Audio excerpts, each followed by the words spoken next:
নমস্কাৰ, মই জ্যোতিষ বিষ্ণু শাস্ত্ৰী।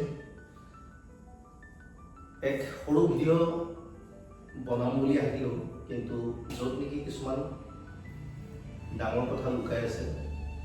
ভিডিঅ'টোৰ জৰিয়তে মই এই কথাটো ক'বৰ কাৰণে কৈছোঁ, যিসকল লোকৰ ঘৰত কোনোবা অসুস্থ ব্যক্তি আছে বা ধাৰ ঋণ আছে, যিটো ধাৰ ঋণ মানুহজনক দিনে দিনে দিনে খুব কষ্টৰ ফালে ঠেলি লৈ গৈ আছে বা অসুখ বিসুখ ভাল হোৱাৰ দিশে নাই, এটাৰ পিছত এটা অসুখ কিছুমান লাগি থাকে বা ঘৰখনৰ এজনৰ অসুখ হ'লে ভাল হ'ল, আকৌ আন এজনৰ অসুখ হ'ল বা তেনেকুৱা ধৰণৰ যিবিলাক কিছুমান অমংগলীয় ঘটনা ঘটি থাকে।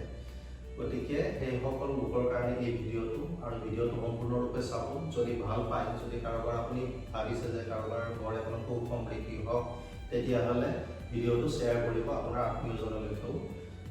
এতিয়া মই ক'বৰ কাৰণে কৈছোঁ, তেনেকুৱা ক্ষেত্ৰত সেইসকল লোকে এটা কাম কৰিব পাৰে, যাৰ ঘৰত তেনেকুৱা ধৰণৰ কিছুমান অমংগলীয় ঘটনা কিছুমান ঘটি থাকে। তুলসী গছৰ তলত প্ৰতিবাৰে সন্ধিয়া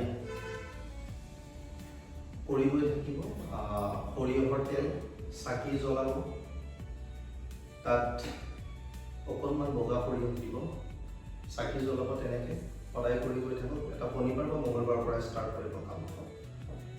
আৰু লগত তাত ৰাতিপুৱা সময়ত এমুঠিমান চাউল আৰু এটা বাতি পানী, যাতে চৰাই চিৰিকটি আহি খাব পাৰে, তেনেকুৱা ধৰণে ৰাখিবৰ কাৰণে আৰম্ভ কৰক। কণ্টিনিউৱাছলি কৰি গৈ থাকক, 1 মাহলৈকে কৰি গৈ থাকক।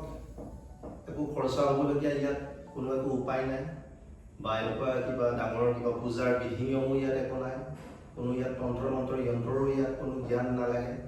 সূক্ষ্ম জ্ঞানেৰে আপুনি যাক ভাবে তেখেতক স্মৰণ কৰি কিনে খুব মনেৰে আপোনাৰ ইষ্ট দেৱ দেৱতা যাকে মানে তেওঁক স্মৰণ কৰি কিনে এই নিয়মটো কৰি যাওক। দেখিব 1 মাহৰ ভিতৰত আপোনাৰ ঘৰত যিবিলাক অমংগলীয় ঘটনা ঘটি আহিছিলে, সকলোবিলাক লাহে লাহে লাহে লাহে দূৰ হ'বৰ কাৰণে গৈছে।